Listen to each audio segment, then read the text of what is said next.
Good morning. Today is June 26th, 2025, and welcome to the New Possibilities Hour, part of the Will Work for Food project founded by Natalie Armstrong Motan. Every Thursday morning, Jean Lawler, David Schraga, and I are delighted to host another cutting-edge webinar for mediators, arbitrators, lawyers, and everybody who negotiates. As you may know, there's no charge for these great programs. Rather, we ask you to contribute to a food bank if you like what you see. And since we began the series in 2020, our audiences have been so generous in contributing in honor of our great speakers. David Schraga, would you please do the honors and tell us just how much our generous audiences have contributed to food banks around the world? Good morning, Jeff, and good morning to our audience and speaker today. It is my singular pleasure to tell you that as of today, this program has raised $829,221.34. That is just an incredible number. It's millions of meals. There's a tremendous multiplier effect for every dollar that you contribute. And it looks like today, Steve, you'll be pushing us over the $830,000 mark, I would say. Well, I hope so. Fabulous. Steve, that'll make you the answer to a very popular trivia question at bars and pubs around the world from now on. Anyhow, Another milestone. Yes, let's talk about the presentation. It's great to have a real friend and a real pro presenting to us, Stephen Bierman. Steve is an independent arbitrator and mediator, formerly one of the leaders of Sidley Austin LLP's New York litigation group for 25 years. He's going to talk about strategic preparation to optimize mediation outcomes, practical tools for mediators, counsel, and parties.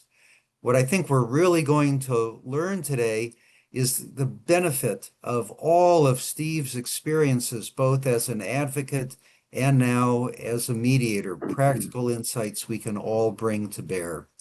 Steve Bierman, please tell us a little bit about the food bank to which you would like people to contribute if they're able to do so, and then on with the presentation. The floor is yours. Well, thank you, Jeff. And what a privilege to be joining you and colleagues and everyone who's here and to be able to support the important mission of the Will Work for Food project. My selected donee is City Harvest, which is based in New York. My entire litigation career and my post-litigation career as a mediator and arbitrator has been based in New York, although it's been national.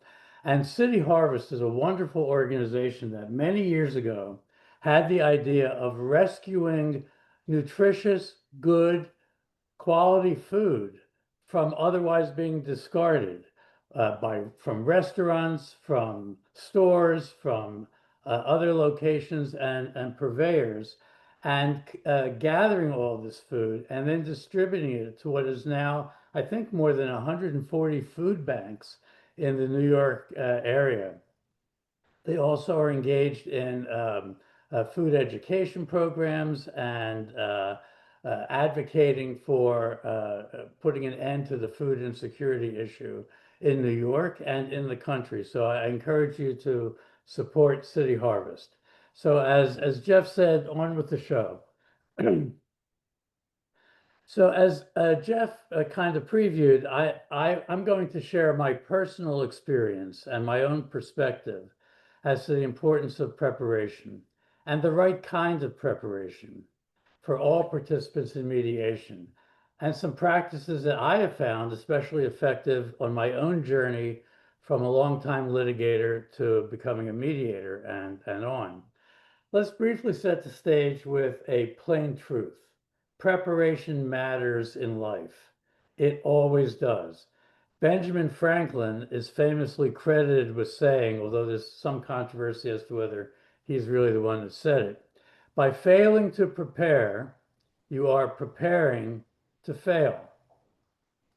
And the great storyteller and great trial lawyer, Abraham Lincoln, said, "Give me 6 hours to chop down a tree, and I will spend the first 4 sharpening the axe." And we all know that preparation is the cornerstone of successful litigation practice. A lawyer prepares extensively for briefing, for oral argument, for deposition, and for trial. In-house counsel for a party, and sometimes key business executives themselves, prepare alongside as they would for anything important. But mediation is a different kind of animal. How do participants in a mediation prepare, and do they give as much attention to preparing as they would for any other dispute undertaking, such as trial? As a mediator, I see a wide range of preparedness of lawyers and clients who, with some frequency, unfortunately seem to me to be inadequately prepared. My own experience, I'm confident, is echoed by that of many other mediators. But to check the anecdotal against empirical evidence, I turned to the true expert on all things, AI. I asked Perplexity, is there any data about mediator and mediation preparation? Perplexity, responded at great length in about a half second, citing to papers. One of the advantages, I think, of that particular platform is they will cite authority that they rely on. And in this case, it included papers by Professor John Landy of the University of Missouri. And in one of those papers, John in turn reported on empirical data collected by Art Hinshaw and Roselle Whistler. And here's the essence of it. Multiple empirical studies and surveys indicate that both lawyers and clients are often less prepared for mediation than for trial, despite the fact that careful preparation for mediation is strongly correlated with better outcomes and higher satisfaction for all parties involved. For example, a survey of mediators across 8 states excuse me, found that only about 2/3 of mediators in civil cases and 39% in family cases held substantive pre-session discussions with parties or their attorneys in their most recent case. And that mediators in these surveys perceive that only about half of the parties are adequately prepared for mediation, even though the vast majority are represented by attorneys. So we're not imagining that the participants often approach mediation in varying states of under-preparedness. Well, so what? What are the consequences of insufficient preparation? Well, for clients, for the parties, well, they may not understand the process. They may think it is unfair as it unfolds on them for the first time in the mediation session. They may become frustrated. Excuse me a second, sorry.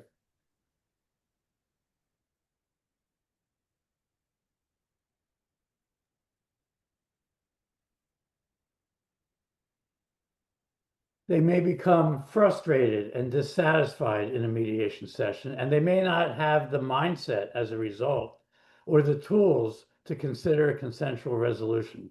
And inadequately prepared lawyers may come to the mediation thinking that it is just the next battlefield in a long land war. They may cling to their litigation positions rather than explore and embrace their clients' deeper interests and objectives. And thereby they may actually undermine the prospects for an acceptable solution. In essence, without suitable preparation, mediation can be frustrating and can end in failure. So over a long career as a practicing litigator and trial lawyer, I fell somewhere along the mediation preparedness spectrum. In the relatively early days of mediation, and yes, I know it's hard to believe, but I go back that far.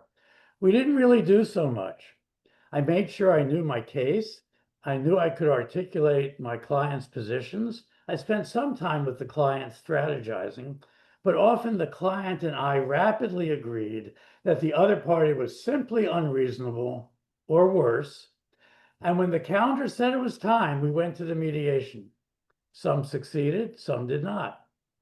As I gained experience and mediation practice itself evolved, I came to realize the importance of not just knowing my case, but also assessing strengths and weaknesses, making sure the client understood the mediation process and previewing how it would unfold, working with the client to identify the parties' business and settlement objectives, and developing a negotiation strategy as opposed to let's just show up. Some clients, bless them, were all in with these subjects and were willing to spend the time and to partner in planning. But other clients, and bless them too, were not. They didn't want to hear about vulnerability in our position or risks or costs of continuing litigation. I hired you to win, and you told me I would win. Now, of course, I didn't tell them they would win, but that's kind of what was in their head.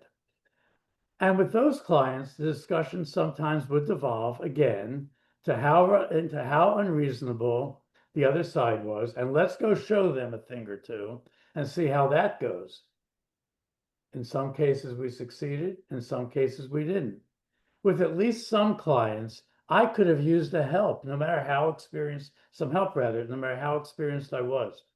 I would characterize the mediators that I used as a litigator in the three categories that we're all familiar with, from Goldilocks and the Three Bears.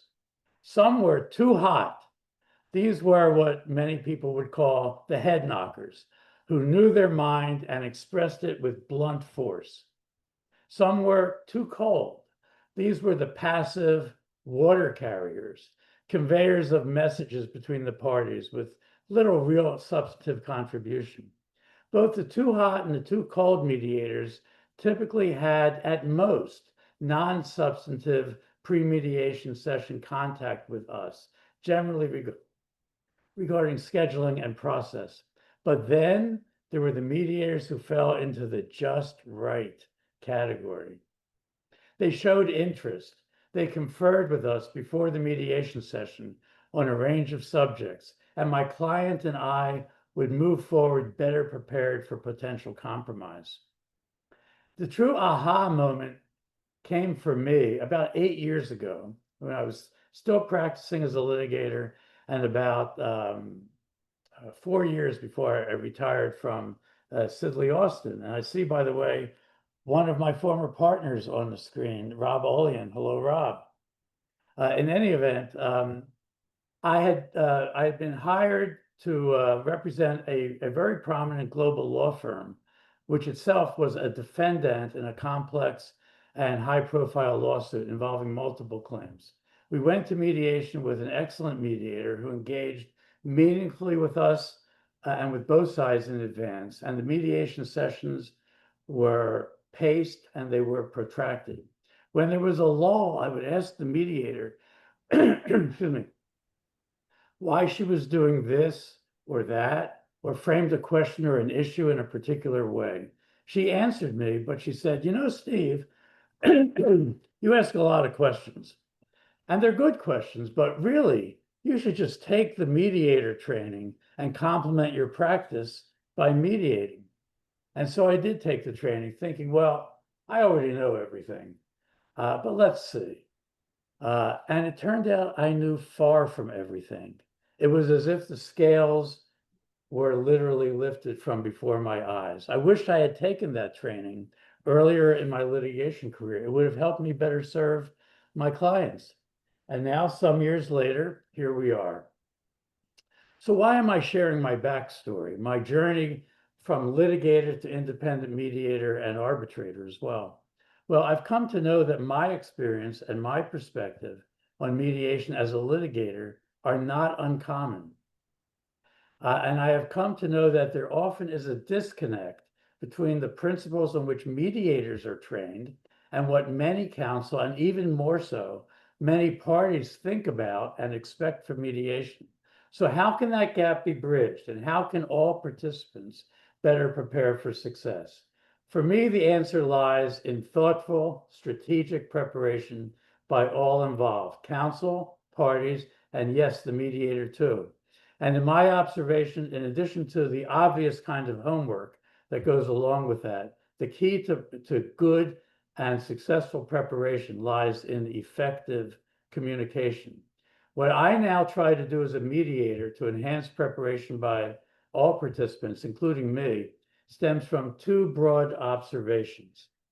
The first is that it is critical that counsel and parties understand that mediation is not another combat operation in the longer litigation war, but instead it is a pause aimed at forging a potential compromise acceptable to everyone. An attitude adjustment from combativeness to a resolution mindset is crucial for both counsel and their clients, the parties. And as I will explain in a bit, I think the mediator also needs to make adjustments in each and every case. The second broad observation is that the nature of mediation itself and how it is effectively practiced has changed over the years. While some disputes and disputants continue to be well served by a one-off event, the mediation session, for many disputes, particularly more complex matters, mediation no longer is a one and done. Instead, it is a process with powerful potential for important progress before the grand event itself. Let me expand a bit on these observations. As to adjusting the mindset of counsel and parties, I think we all, as those who are here who are mediators, have seen this. Some counsel adopt a combative attitude, little different from the attitude they display in court or in arbitration. Litigators are trained to win, and they want to win. That's what they know. And that, and getting the next case, is how many define their success. And winning means to some counsel showing the other side at all times how tough they are, how right they are, how strong their position is, how hard they will make it if the dispute continues. And consistent with that persona, that armor, some counsel feel a need to impress the client with all of these martial demonstrations. And some fear that the client will think them weak or feckless if they let up in any way. That combative approach often leads to counsel negotiating through the lens of their steadfast, unwavering litigation positions, rather than trying to understand, to focus on, and help achieve their client's real objective. That is what the client really needs in order to reach an agreement. And that combative attitude of some counsel not only can be counterproductive, but it can spill over to the client, to the party, who as a result may lack a nuanced view of the matter, may become reluctant to give an inch, much less consider what really may be required to reach a suitable negotiated outcome. Joan Stearns Johnson, mediator and professor at the University of Florida, Levin School of Law, wrote a wonderful article several years ago called Winning in Mediation. Joan reflected on on a couple of recent separate conversations with two experienced mediators, she said, who had the same lament about combative counsel who do not grasp the difference between other aspects of litigation and mediation, and accordingly come to the process with a less constructive mindset. In fact, I had an uncredited cameo because I was one of those two mediators with whom Joan had talked just the week before she wrote this. Joan made the perceptive observation that many counsel misconceive the notion of winning in mediation, in the mediation context, and they think of success as pummeling, that is, besting their adversary in this forum as in any forum. Winning, if the term is relevant at all in mediation, should be assisting the client in achieving the client's objectives in a potential settlement satisfactory to all parties. That's a win, and it's a win for both sides, the proverbial win-win. You may say, well, lawyers are ethically bound to zealously represent their clients. And of course, you would be right. But I submit that a lawyer can fulfill that obligation while striving to assist the client in identifying what the client really needs and in representing the client in a way that helps achieve and fulfill that need and objective. So with the value of potential attitude adjustment in mind, I think it becomes clear why viewing modern mediations as a process culminating in one or more mediation sessions rather than as a one-off event can be so important and so helpful in many mediations. I'm referring, of course, to the effective and strategic use of joint or ex parte conferences, excuse me, with the mediator ahead of the mediation session itself. In my view, and I think I'm not alone, mediation begins when the parties select a mediator or one is assigned, and such conferences with the mediator count with quotes around it and can make, as it turns out, all the difference. For this reason, Professor John Lanty, whom I mentioned before, writes, and I agree, that we all should stop referring to these as pre-mediation conferences. Instead, they are pre-session conferences, or I might offer preliminary conferences. We're all steeped in referring to them as pre-mediation. And I think as time goes by, if we can train ourselves out of that, that would be a good thing. Well, whatever we call it, it's all mediation and all in the service of a potential resolution. I came across an article from 2012 from Alternatives, the excellent journal of CPR, which is edited by Russ Bleemer, who's on the screen here with us today. It's a journal of the International Institute for Conflict Prevention and Resolution, whose mediation committee I co-chair.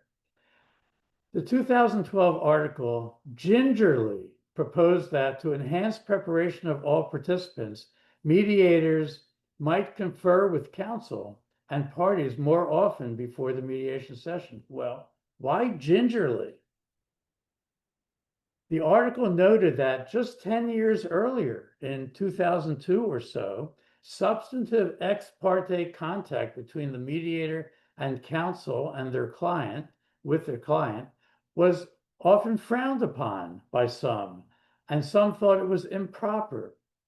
The article acknowledged that even in 2012, excuse me, sorry, even in 2012, such contact was not fully accepted or encouraged. Think about it, 2012, Barack Obama was starting his second term as president. Doesn't that seem like yesterday in some ways? But since then, such communications increasingly seem prevalent. But the data that I mentioned earlier, as that data shows, it's still not fully the norm. So with these principles in mind, my observations that mediation is different from courtroom combat, and mediation can be seen as a process and not a one-off. What do I do as a mediator to support effective preparation by participants, as well as my own preparation? So upon being engaged by the parties or assigned by a court in a Coordinex program or a provider, I set up an initial conference with all counsel, typically on Zoom. At that conference, I want to learn and accomplish several things. I ask counsel to describe their claims and defenses, where the dispute or the case stands, and any previous efforts at settlement. Kind of obvious. I ask whether there is information that might be exchanged to better inform the parties' potential settlement. Again, kind of obvious. I may ask whether counsel are comfortable sharing in that setting any insights they may have as to potential obstacles to settlement or regarding the dynamic between the parties or cross-cultural considerations at play, or whether they would rather discuss that with me separately. I ask about the parties and the counsel's intentions regarding the conduct of the mediation session itself, and we do some scheduling.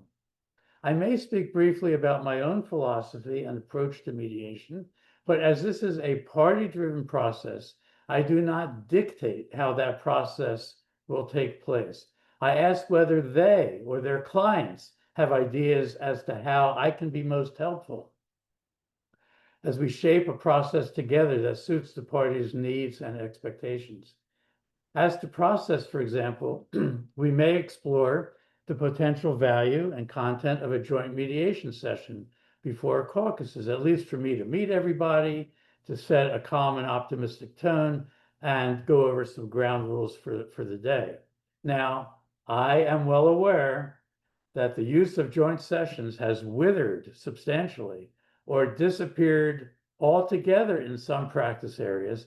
I'm looking at you folks from California, in some parts of the country in any event, which I believe in some instances is just progress, but it also may be a lost opportunity for direct dialogue, particularly between parties, and for tone setting at the least. I find that most counsel these days, even the most civil and collegial, demur at making any substantive remarks in joint session. And they say some variation of, it will just poke the other side in the eye. My response is, now here's an idea. Why don't you say something to the other side that does not poke them in the eye? Look, the parties are in dispute. They are in conflict. They are in a lawsuit. They do not see eye to eye. None of that's a surprise. Well, sometimes that encouragement lands. Other times, perhaps many or most times, not so much. But I explained that I may raise important questions or issues, or I may have thoughts to share with each side about the dispute or about the risks involved, but that I never want to get in the way of or to usurp their role as counsel to develop with their client's negotiation strategy and to conduct a negotiation, whether directly with me as kind of a chaperone or through me in successive caucuses. I test the waters regarding suitable preparation. Depending on counsel's appetite, attitude, and what seems to me evident level of experience, I might tell on myself a brief version of the story I just shared with you. How, as a litigator, I eventually learned the importance of thoroughly preparing myself and the client, and what that means, and of leaving one's guns at the mediation door. We discussed the utility of a mediation statement and whether it might be exchanged or instead submitted to me ex parte. We have the same discussion about poking the other side in the eye. And I share ideas about how it differs from a motion or trial brief and what would be really helpful to include so that I can be better prepared to help their clients and to help them. All of that builds at a minimum some rapport and trust, and it supports the notion that we are constructing something together. I also strongly encourage that each side have a further conference with me without the other side, again, typically on Zoom, and that would include both the lawyer and the client, rather than just counsel privately. Sometimes I elaborate why right there, and sometimes I do so on a separate call with each counsel. But basically, I explain that what I found is that such conferences can be efficiently and economically handled because some lawyers are thinking, and their clients may think, ka-ching, the price is going up. But it is time well spent, and in the long run, it is money saved, and it is success more likely ensured. But in any event, I talk about how it can be done efficiently and economically. And I talk in terms of further building trust, ensuring party familiarity with the process, encouraging the party to identify their objectives, candid assessment of strengths and weaknesses, and setting expectations. In fact, including the mediator at that stage can substantially help can help the counsel prepare the client, as hearing some things from the neutral in a private session may resonate more than from counsel, who may be reticent to say them. That's the help I was referring to earlier, that sometimes I could have used when I was a litigator. Sometimes counsel wants to talk with me without their client, perhaps to share an insight about the client's mindset, an emotional overlay, or an obstacle to overcome, or a cultural or cross-cultural consideration that is important to bear in mind. I welcome such contact with counsel because it can help inform the framework most conducive to a potential settlement. What I most want to encourage is conferring with counsel and their client. I don't insist on it. I don't make a requirement of mediating with me that we have these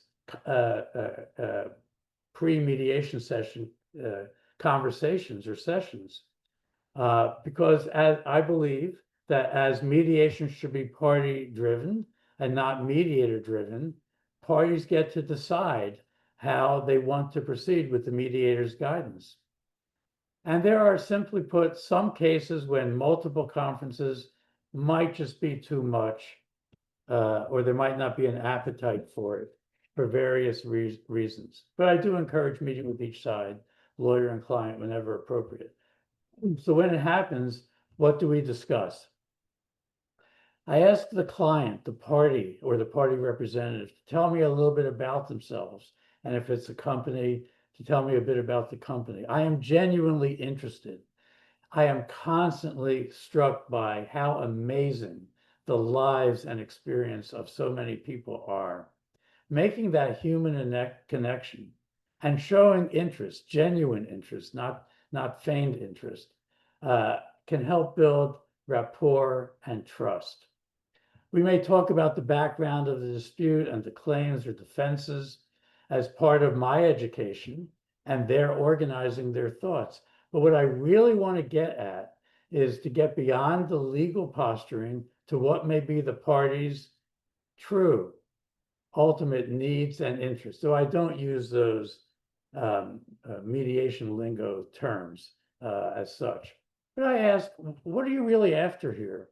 What do you really expect? What may look like an acceptable resolution? And how can we work towards that potentially? Is it just monetary? Or is there a non-monetary or a relationship aspect? Are there creative ways to go about potentially broaching a resolution? We discussed the mediation process, and I want to be sure that they understand what they can expect, both so that there will be no surprise later, and so that the party and the lawyer will have a stake in framing that process. I mentioned earlier that in addition to the importance, I think, of attitude adjustment for counsel and the parties, the mediator too needs to adjust in each case. And I said I would come back to that. So here I am. And here's what I meant by that. So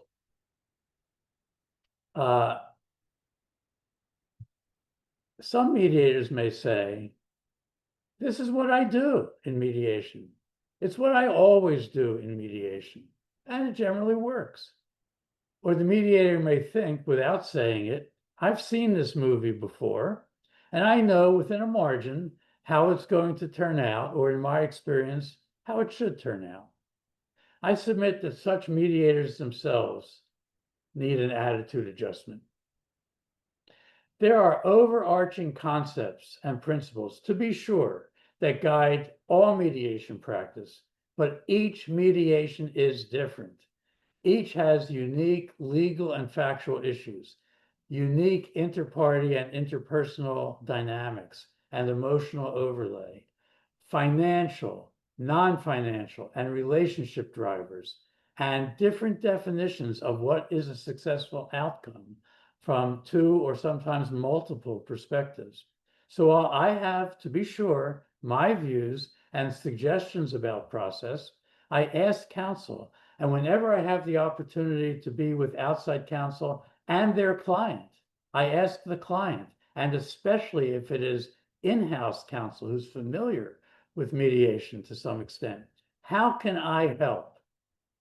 What do you think would work here? How can we best design together a process that maximizes the prospect of resolution? Let me give you a couple quick examples. I've had counsel or a party share with me in this context that while an initial substantive joint session may not be productive for reasons we've discussed, please, mediator, tuck away that at some later point after caucusing, it may be helpful for you as the mediator to bring counsel together or for the principals to speak directly. And they'll explain to me why that is in their case. And just the other day at a meeting of an ADR provider at which I was making a presentation, Um, the senior in-house litigation counsel at a very prominent company told me that she often wants to speak directly with the opposing party or its principal, if it's an entity, at the outset of the mediation session. She wants to look that person in the eye and say, look, we disagree, but I hear you. And I want you to know that I respect your circumstance and I respect your perspective. Let's see if we can work something out. That acknowledgement, that olive branch can go a long way for what are obviously very human reasons. But as she told me, more than one mediator has said, that's not the way I do it. We're not going to do that. We're not going to have that direct contact. So I was kind of astonished by this. Really? Whose mediation is this? So I make a point to always ask about lawyer and party expectations and input on process.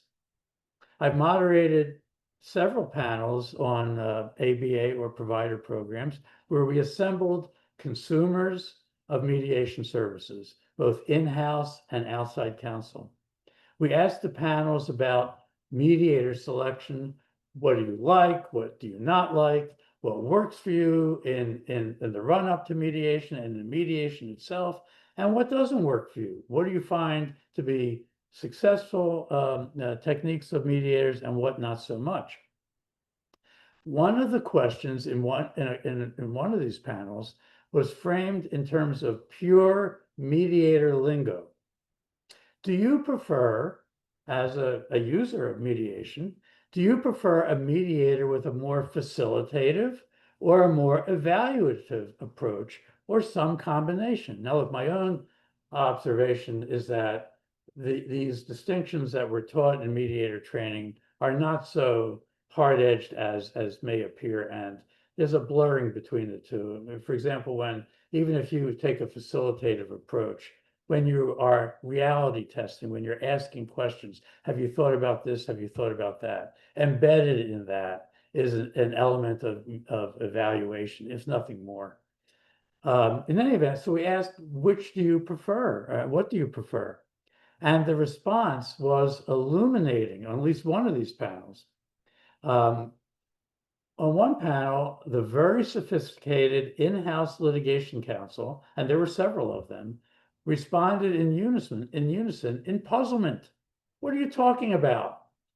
We're not familiar with those terms. What we want is a mediator that will beat up the other side. So some mediators attending this program were a bit aghast. This is heresy. But you know what?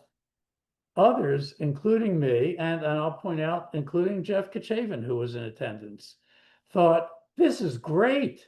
This is really interesting. It's really useful to hear. It's more than that. It's really necessary to hear. Mediator training notions and principles may not always match up with the practical experience and the needs of mediation consumers, including very experienced folks whom we hope to assist. I am minded, speaking of Jeff, I am minded of something that Jeff has said that I think perfectly encapsulates how each mediation is different and why through preparation and effective two-way communication, the mediator needs to adapt, adjust, and customize the approach in each case. Jeff says that lawyers often will tell him, this was different from any other mediation I've ever attended. To which Jeff responds, yes, it's been different from any other mediation I've ever attended as well. And that's what I aspire to have be the case. And I encourage us all, whoever are mediators here, to aspire to. So in a pre-session conference with counsel and client, I also try, in addition to the matters we've been discussing, I also try to learn about the dynamics of relationships, interpersonal issues, cross-cultural considerations, and potential obstacles to settlement. What are the prevalent emotions? And I give folks a chance in that setting to vent if needed. I spoke on a panel late last year in New York about how to mediate high conflict, high emotion um, uh, disputes. And my fellow panelists were a very experienced employment mediator, a very experienced family law and divorce mediator, and I was there as primarily a commercial business dispute mediator, although I do other things as well. And my colleagues spoke at length about how in their kind of cases, they're rife with emotion. They're very, very high emotion, and emotion, how they manage emotion, how they let some of the steam vent, and how they try to not let it overwhelm the process. And then they turn to me. I think imagining that I would say that it was somehow different in business cases. It's not. Every single case, in my observation, involves emotions. Every single case involves, after all, conflict, and conflict is stressful. And people are disappointed with how something worked out, and so they're emotional about it. So there's a place in learning about the parties and their circumstances and their perspectives for understanding that emotional overlay. Dwight Eisenhower famously said, and he was talking in the context of battle, but I think it's appropriate here, that in the event itself, plans may become useless, but planning is indispensable. I asked counsel at these sessions, and I asked the client at these sessions, their client, to consider what twists and turns the mediation may take, notwithstanding all of our preparation, and to help prepare them to react to them constructively when the time comes.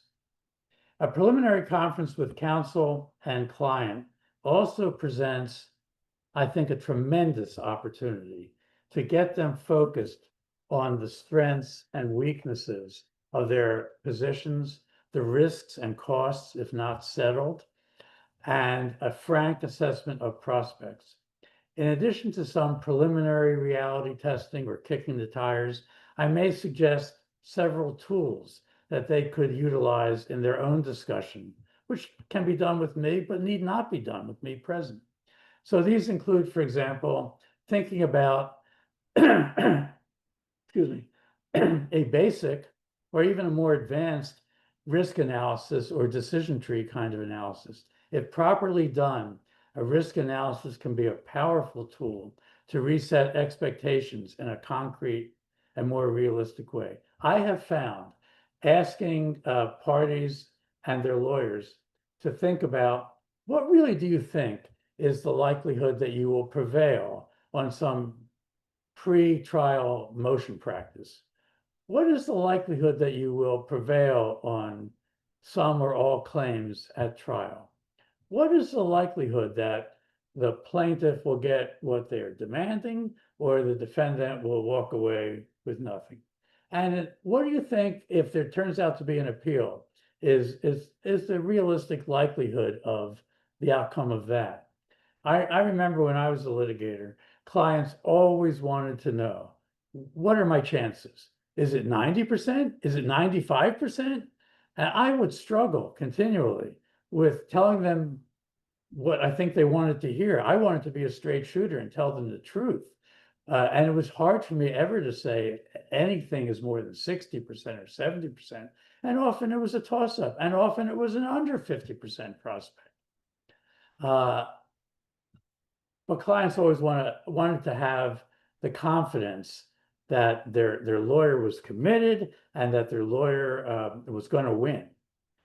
But I found that when you unpack that with counsel and client and their client, and you come up with realistic numbers, before you know it, the plaintiff should not expect to get all that the plaintiff thinks they will receive. And the defendant should not expect to walk away free. It is a sobering reality check, and I've seen it work again and again. So I commend to the mediators here and counsel who are here and anyone in-house who's here. I commend that tool. I may suggest ideas for assessing the value of the case. That can range from a realistic confrontation of what's being claimed and whether it's viable or not, to engaging an expert in a really complicated, really high monetary stakes case to help with that analysis, as opposed to hiring the expert a month before you are required to disclose who your expert is. So there's a lot of ways to do that, but I encourage people to think about ways that they can really value on each side of the V, the case.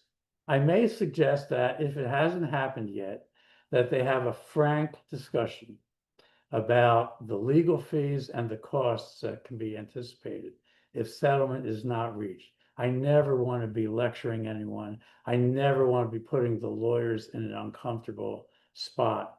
So I'll tell a story on myself quite often in this process. I might say, for example, that no matter how I tried in projecting budgets for clients who always wanted that, there was all the dark matter, the interstitial, I should say, the interstitial time between major events that ate up a lot of time. And I'll say, you know what? Not once, never and not once, when I was sitting there at 2 or 3 o'clock in the morning working on a brief, did I say, yay, more for us? I was just doing my job and it took the time that it required. So I encourage a frank conversation about what it's going to cost as an alternative to the parties settling. I might introduce, depending on the audience, I might introduce the concepts of BOTNA and WATNA, the best or the worst alternative to a negotiated agreement. I won't dwell on it at that stage, but I'll encourage the lawyer and the client to think about that in their preparation for what they will expect. I'll encourage the lawyer and the client, the party, I keep saying the client, I hope it's clear it's the lawyer's client, certainly not my client, to develop a negotiating strategy tailored to their assessment of risk and cost, potential outcomes, and what the client really needs in a satisfactory settlement. In their doing so, I will ask that they put themselves in the other party's shoes. That other party that is so unreasonable, that we don't like, their lawyer's a jerk, whatever it may be. But there almost always are really two sides to a story. One of the things I learned definitively when I put down my cudgel as a litigator and took up the olive branch of being a mediator. But so put yourself in the other side's shoes. What are they after realistically? What do you think they need in order to have a satisfactory outcome?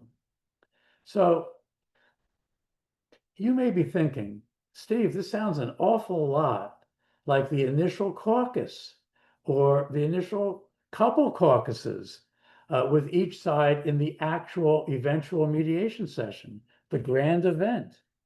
Well, yes, but also no. My aim is not to prematurely mediate the case, but instead to enable the participants to engage in smart, strategic, useful preparation on both sides. To do that, I plant some seeds, the kind of things I've mentioned. I raise some of these ideas. I motivate further thought and analysis. I don't declare to anyone how they have to think or what they should do. I'm facilitating an environment and a context in which we can potentially see an effort to collaborate towards a solution. I leave some work to be done without me, often a lot of work to be done without me. And in the process, I also continue to build rapport and trust. As I've said, this process I've described doesn't happen in every case. It may not be suitable in every case, and sometimes it just isn't the appetite for it or for the full extent that I've described. But when parties and their counsel are receptive to working with the mediator in a meaningful way before the mediation session itself, whether in the way I do it or in the way other mediators do it, But where participants accept the opportunity to make that happen and are committed to it, it can be, in my experience, transformative. Parties and their lawyers come to the mediation session with a more constructive, resolution-minded attitude. They have reasoned through and puzzled through, in some cases, what the parties on both sides really want, and at least somewhat have reset their initial expectations, perhaps more realistically, because they've become comfortable with what the process will be at the actual mediation session or sessions, and because I enabled or tried to enable them having a stake in developing it with my guidance, perhaps, there are no surprises procedurally. They come to a mediation session with a strategy rather than what I described in the early part of my career as a litigator. Let's just see how it goes. Because this advanced work was done where it is done, the mediation itself, in fact, may move more briskly and more productively with a lot of time saved, because these concepts that I've described in this talk don't need to be unpacked for the first time in the mediation session. And you run less of a risk and less of a likelihood of frustration of the lawyers, and more particularly the parties, hearing some of these ideas and tools for the first time. You run less of a chance of it just blowing up. In short, when the parties, counsel, and the mediator, him or herself, come to the table better and strategically prepared, the mediation, frankly, is more likely to succeed, with no guarantee that it will, but we're always trying our best to make it more possible, more likely that success can be accomplished. And so I'd end with this. With apologies to the late author Herman Wouk and his epic World War II novel, War and Remembrance, which if you haven't read, I commend to you just as a reading experience. It well may be said that the beginning of the end of disputes lies in preparation. So thank you so much. I appreciate you being good listeners. I hope you have been active listeners. And if anyone has something they want to share about what they do or what they think works or how they prepare, or if anyone has questions, or Jeff, you want to, and colleagues, you want to discuss anything, I'm all ears. But thank you. Steve, thank you. That was a very well-prepared talk. We appreciate that. A very mature and very comprehensive approach to how to be effective as a mediator. Thank you. We have a few minutes left, and I'm sure people in the participating have comments or questions. Let's just open it up. You can either type your question or comment into the chat, or simply unmute yourself and pose your question or make your comment. Please go ahead. Well, let me, actually, I just glanced at the chat, and let me commend to you all. I see that David posted in the chat that the aforementioned John Landy will be speaking to this group in 2 weeks on July 10. I know I'll be attending because I've heard John speak any number of times. He is truly a leading authority and thought leader in the world of dispute resolution and mediation in particular. And I always learn something from him. And he's always learning something new himself and passing it on. The latest thing I know he's been working on and thinking about is the integration of AI into the practices of mediators. I don't know what he's going to talk about, but I'm sure That's exactly what he's going to be discussing with us in 2 weeks. And I agree, Steve. He's a terrific thinker and speaker, and his presentation is going to be just as worthwhile as yours just was. Bernard Morrow, Your hand is raised. Please unmute yourself and pose your question. Thanks, Jeff. Hello, everyone. And Steve, thank you very much for an excellent session. I agree with Jeff. It was very well organized, and your thoughts were clearly articulated. Well, thank you. So I mediate civil disputes. I mediate other sorts of workplace disputes that are non-litigious. I find that in the non-litigious world, there is a great openness and appetite for pre-session discussion. I find in the litigation world, not so much. During COVID, I started doing pre-mediation conference calls. I started first to do it as a pilot to see how it would go. And then with success, I started to do it across the board. So I do it consistently with counsel. I have those meetings. What I find is that there are those that are very much they've bought into the process, and then there are many that are resistant to it. I speak to counsel, clients of mine, they go, why do you do this? You could put your questions in an email and we can provide answers to you. We don't need to have a call. And I think there's something missing here. I believe that a big part of my success now comes from having implemented this process as part of my mediation approach. But there's resistance, and lawyers are in constant tension, I think, with the mediators. And I'm a lawyer, but like many of you, to maintain control over the process.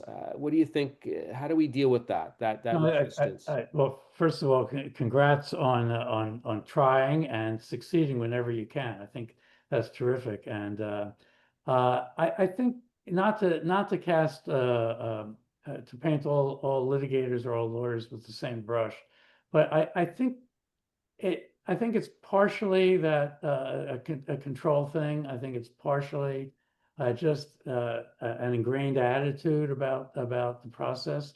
But I think more than anything, it's lack of exposure to good mediation practices.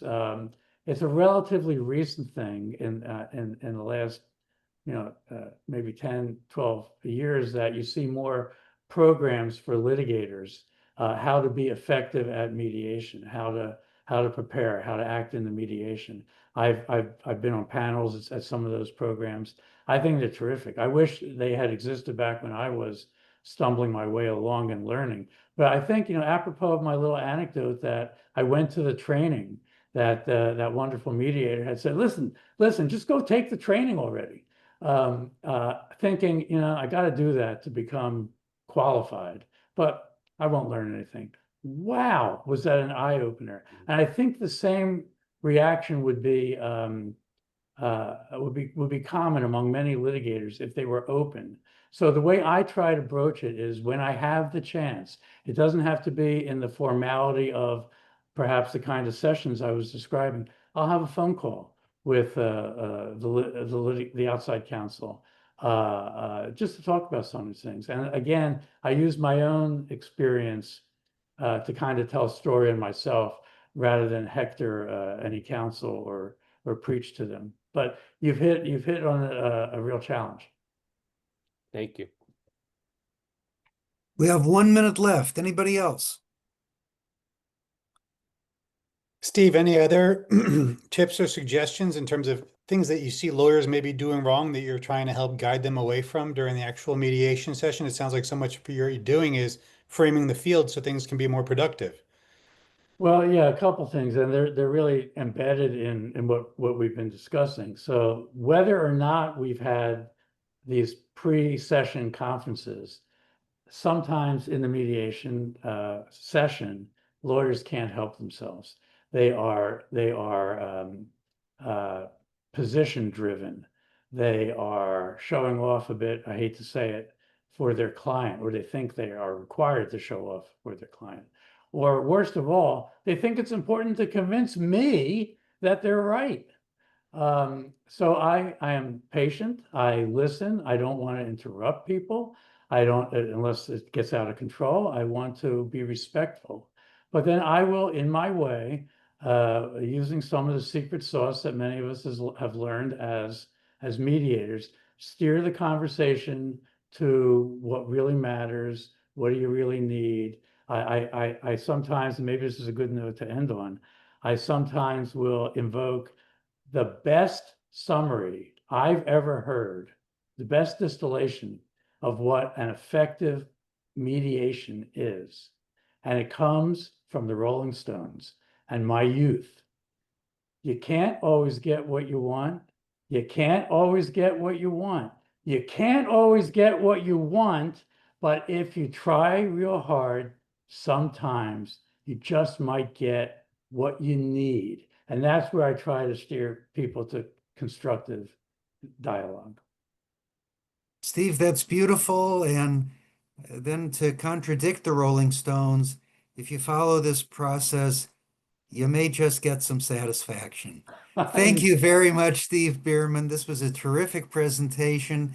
If people are in a position and able to contribute to City Harvest Food Bank in New York City, that would be wonderful. We'll see you next week. And with that, we thank you once again. We are complete. Thank you. And if anyone wants to follow up with me, you can find me. Thanks so much.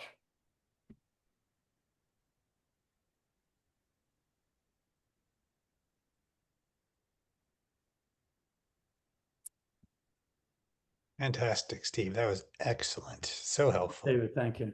We're not recording now, right?